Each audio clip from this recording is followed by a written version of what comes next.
नमस्कार। शाम के 4:30 बज रहे हैं और वक्त हो चुका है मशाल का। दिल्ली की शिक्षा नीति बेहतर या गुजरात की? ये सवाल आज इसलिए क्योंकि दिल्ली और गुजरात के शिक्षा मंत्रियों के बीच ये बहस छिड़ गई है कि हमारी शिक्षा नीति आपसे बेहतर है। दरअसल गुजरात की शिक्षा नीति पर सवाल उठाने वाले लोगों पर गुजरात के शिक्षा मंत्री जीतू बधानी ने बड़ा बयान दिया था। उन्होंने कहा था कि जिन्हें गुजरात की शिक्षा पसंद नहीं है वो अपने बच्चों का सर्टिफिकेट दूसरे राज्यों से प्राप्त कर सकते हैं और अपने बच्चों का एडमिशन दूसरे राज्यों में दिला सकते हैं। बघानी के इस बयान को दिल्ली के डिप्टी सीएम मनीष सिसोदिया ने तुरंत लिपक लिया और उन्होंने बधानी को चैलेंज किया कि वो आए और दिल्ली के सरकारी स्कूलों को देखें। साथ ही उन्होंने गुजरात में बढ़ती बेरोजगारी को लेकर भी सवाल खड़े कर दिए। गुजरात में इसी साल के अंत में चुनाव होने हैं और ऐसे में आम आदमी पार्टी पंजाब की तरह गुजरात में भी पांव जमाना चाहती है और इसके लिए मुद्दा शिक्षा और बेरोजगारी का बनाया है। लेकिन इन सब के बीच सवाल है कि किसकी शिक्षा नीति बेहतर है। सवाल यह भी है कि गुजरात में बेरोजगारी पर मनीष सिसोदिया के दावे में कितना दम है और आज इसी मुद्दे पर करेंगे चर्चा। लेकिन इससे पहले सुनिए दिल्ली के डिप्टी सीएम मनीष सिसोदिया ने गुजरात के शिक्षा मंत्री को कैसे घेरा।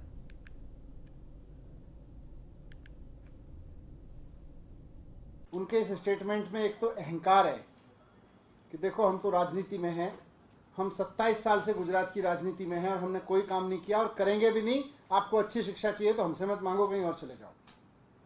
और स्वीकृति है कि हमने कुछ नहीं किया, हमने गुजरात के स्कूलों के लिए, कॉलेजेस के लिए कुछ नहीं किया। कल मैंने इस पे एक ट्वीट किया था ये कहते हुए कि ये बयान बड़ा शर्मनाक है। उसके बाद करीब 4.5 लाख लोगों ने उसको ट्वीट किया अलग अलग तरीके से कि गुजरात के शिक्षा मंत्री नहीं जानते हैं कि गुजरात में शिक्षा का क्या हाल है, बेरोजगारी का क्या हाल है।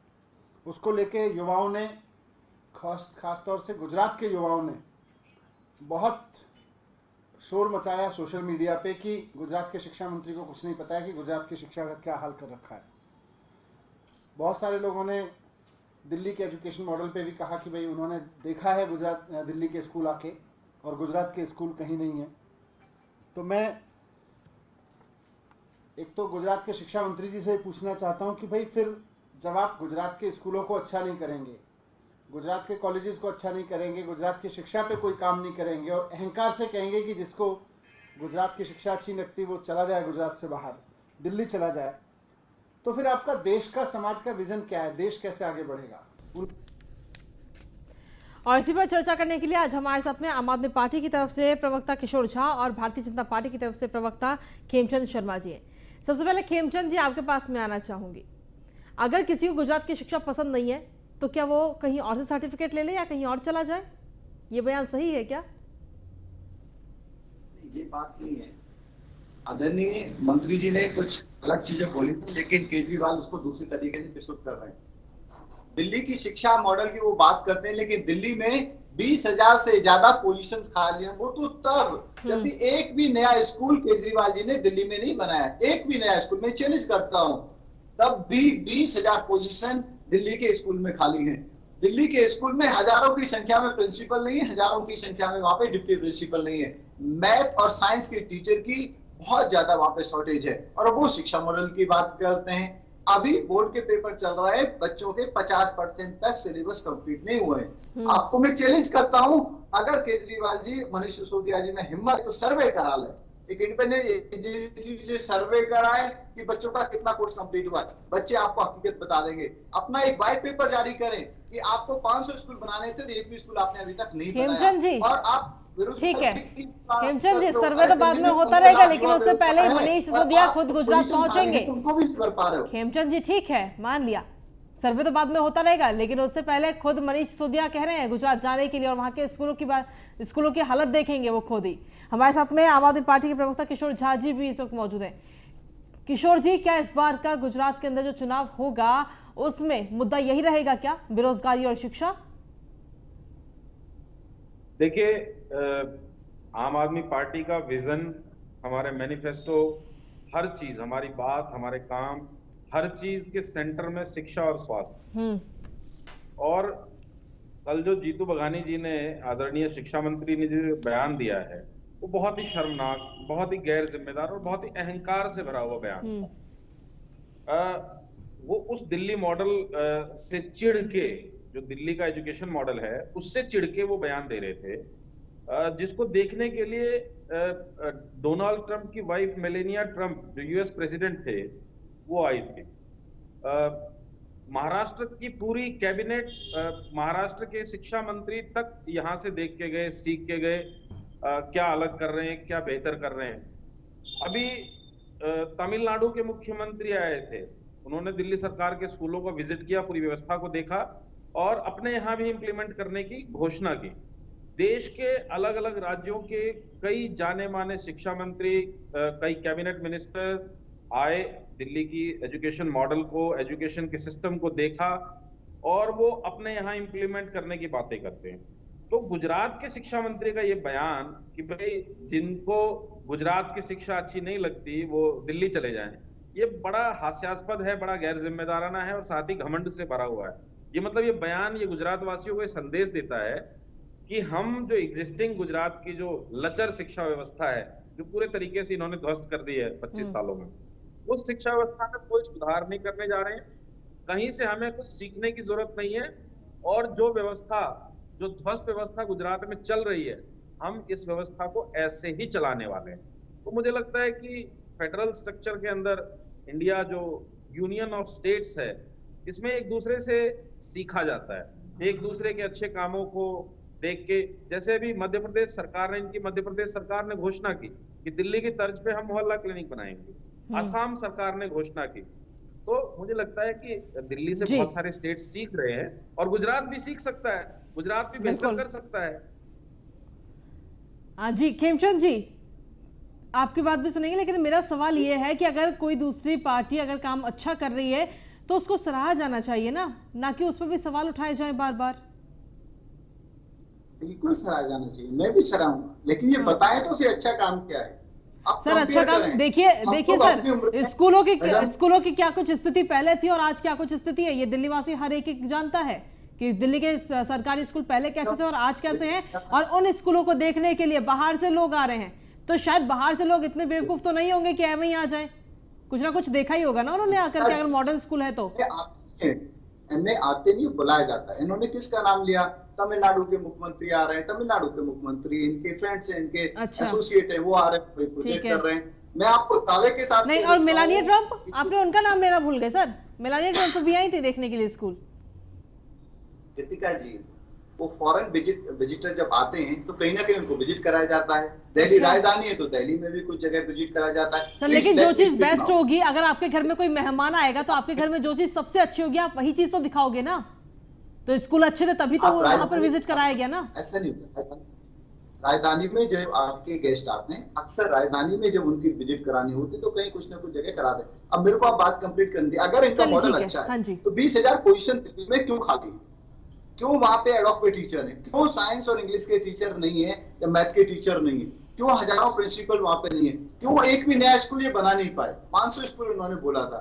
अगर अच्छा मॉडल है तो आज पेरेंट प्राइवेट स्कूल में पढ़ाने के लिए क्यों मजबूर हो जाते हैं? मैं अपना बताता हूँ, 25 से 30 साल पहले गवर्नमेंट स्कूल में पढ़ के भी व्यक्ति इंजीनियरिंग कर सकता था, अच्छे कॉलेज में जा सकता था, अच्छे मार्क्स, क्योंकि उस समय टीचर कम से कम पूरे होते थे, चाहे दूसरी सुविधा है या नहीं, उससे कोई ज्यादा फर्क नहीं पड़ता था। जब टीचर अच्छे होते थे, पूरे होते थे, पूरी उनको सैलरी मिलती थी, वो अच्छे ढंग से पढ़ाते थे, तो उस समय हम लोग भी गवर्नमेंट स्कूल से पढ़ के आए, लेकिन आज वैसी स्थिति नहीं है। आप भूल जाओ मिडिल क्लास को, लोअर मिडिल क्लास भी गवर्नमेंट स्कूल में नहीं पढ़ाना चाहता। जिसके पास कोई साधन नहीं है, मजबूरी है, वही वहां पे जाता है। क्योंकि बच्चों के, मैं ये दावे के साथ आपके टीवी पे कह रहा हूं, अगर 50% से भी ज्यादा कोर्स इन्होंने कंप्लीट किया हो तो मैं पब्लिक लाइफ से इस्तीफा दे दूंगा। इन्होंने 50% कोर्स भी बच्चों का कंप्लीट नहीं कराया। मैंने 10वीं और 12वीं के बच्चों से डिस्कस किया है, 4-5 स्कूल के बच्चों से सर्वे किया है, 50% कोर्स भी उनका कंप्लीट नहीं हुआ। लॉकडाउन के समय में ऑनलाइन क्लास हुई नहीं, जो ऑफलाइन में क्लास हो रही है तो वहां पे मैथ और साइंस और इंग्लिश के टीचर नहीं है। और ये स्कूल की बात करती है, मॉडल की बात करते हैं, इनका फेक मॉडल है, प्रचार का मॉडल है और प्रचार के माध्यम से आगे बढ़ना चाहते हैं। अब ये कहते हैं कि आसाम के सीएम मोहल्ला क्लिनिक बनाना चाहते हैं। अरे आपको बता दूं, आदरणीय मोदी जी द्वारा संचालित हेल्थ वेलनेस सेंटर पूरे देश में चल रहे हैं। 1.5 लाख हेल्थ वेलनेस सेंटर बनाने का टारगेट है, 1 लाख ऑलरेडी रन कर रहे हैं। और उनको आप आम आदमी पार्टी के मोहल्ला क्लिनिक से कंपेयर करो, 100 टाइम्स बेटर है और 100% वो मोदी जी कि जो सरकार है उसके द्वारा फंडेड है। आपको मैं एक दिन आपसे रिक्वेस्ट करूंगा, आप उस पर एक दिन डिबेट रखें।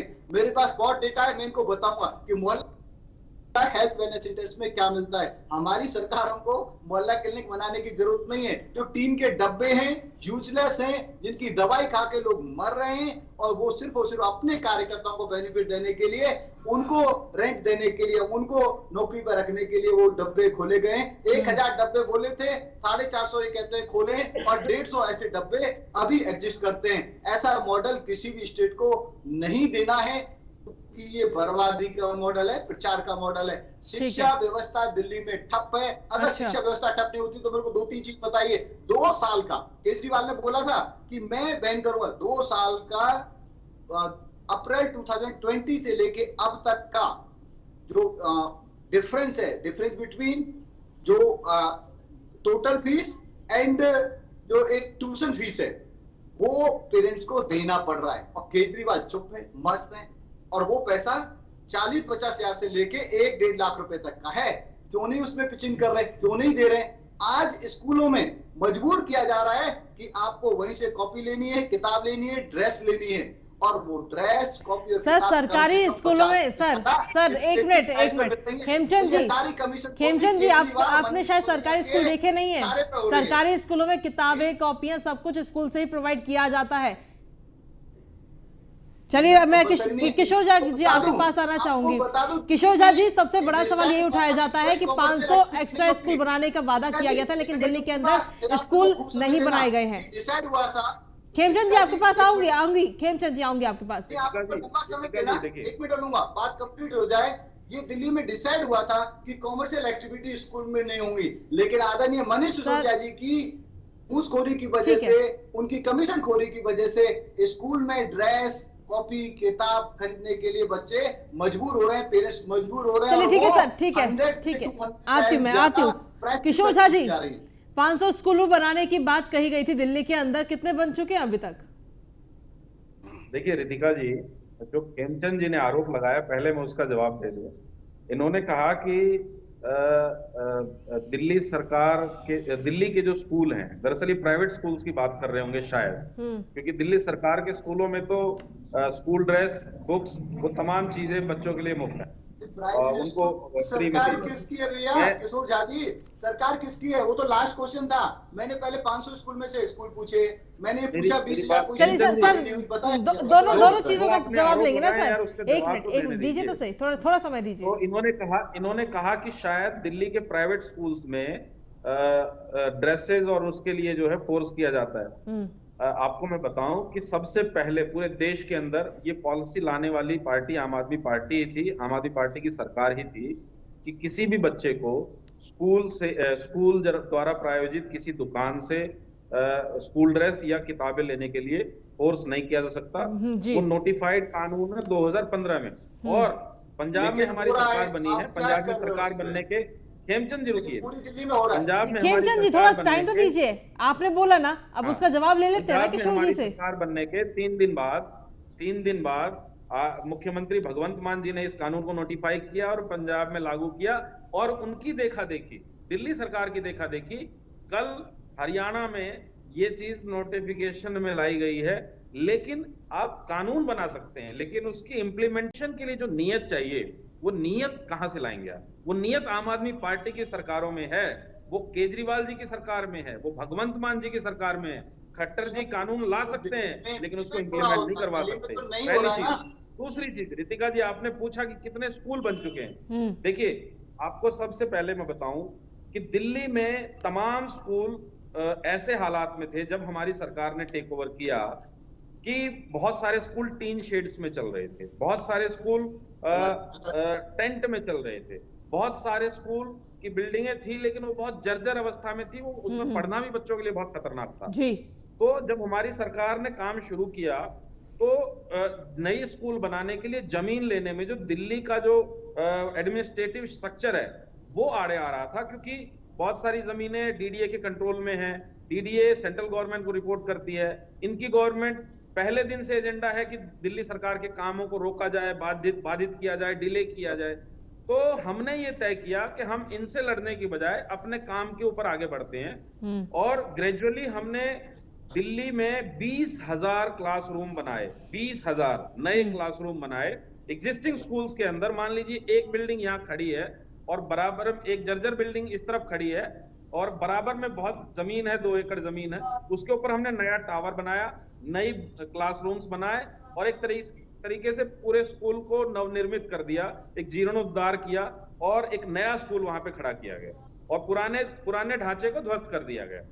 तो इस तरीके से हमने दिल्ली के अंदर 20,000 क्लासरूम्स बनाए और उसके अलावा बहुत सारे जो स्पेशलाइज्ड स्कूल बने हैं वो बिल्कुल नए बने हैं, बिल्कुल नए, मतलब फ्रॉम द स्क्रैच जमीन लेके, जिसको बहुत डिले किया गया लेकिन फिर भी अल्टीमेटली हमने जमीन ली, हम अपने कोशिशों में कामयाब रहे और नए स्कूल बने। और 20,000 कक्षाओं का मतलब होता है, उन्होंने एवरेज आप मान लीजिए कि अगर 40 कमरों का एक स्कूल बनाते हैं तो 500 स्कूलों के बराबर हमने नए क्लासरूम बनाए और उसके अलावा हमने बहुत सारे स्पेशलाइज्ड स्कूल जो है वो नए फ्रॉम द स्क्रैच बनाए। तो मुझे लगता है कि इनके जो आरोप हैं ये एक रटी रटा लाइन 2015 से बोल रहे हैं कि इन्होंने स्कूल नहीं बनाए। अरे भाई, आप दिल्ली में घूमिए, किसी मोहल्ले में जाइए, लोगों से बात कीजिए, लोग आपको बताएंगे कि दिल्ली सरकार के स्कूल कितने शानदार हैं। इस साल मैं आपको बताऊं कि दिल्ली सरकार ने के स्कूलों में 3 लाख, पिछले साल के मुकाबले 3 लाख छात्रों की संख्या में वृद्धि हुई है। पहली चीज, जिस दिल्ली सरकार के स्कूलों का ये जिक्र कर रहे हैं उसका 98.5%, लगभग 99% रिजल्ट आ रहा है जो 10th और 12th की कक्षाओं में। तो मुझे लगता है कि ये मतलब चमत्कारिक है, ये एकदम क्रांतिकारी है पूरे देश के नजरों के लिहाज से देखा जाए। जिस देश के सरकारों ने शिक्षा को, चिकित्सा को बिल्कुल बैक बर्नर पे रख दिया था, पूरे देश की शिक्षा व्यवस्था को ये लगा लीजिए कि प्राइवेट हाथों में सौंप दिया था। तमाम सरकारी स्कूल जो अलग अलग राज्यों के हैं जहां बंद हो रहे हैं, उन सरकारी जमीनों को बेचा जा रहा है। वहीं दिल्ली सरकार पूरे देश में एकमात्र सरकार है जिसके स्कूल भी शानदार बन रहे हैं, जिसके रिजल्ट भी बेहतरीन आ रहे हैं, जहां पे शिक्षक भी खुश हैं, जहां पे छात्र भी खुश हैं और पूरे दिल्ली की जनता, पूरे देश की जनता ये देख रही है कि किस तरीके से शिक्षा में, चिकित्सा में, बिजली में, पानी में शानदार काम किया जा रहा है। और इन्होंने सर्वे की बात की खेमचंद जी ने, तो मैं आपको बताऊं कि मुख्यमंत्री जी चलिए, अभी आपको रोकना पड़ेगा मुझे क्योंकि मेरे पास समय थोड़ा सा कम है। आज दोबारा हम इस मुद्दे पर चर्चा करेंगे।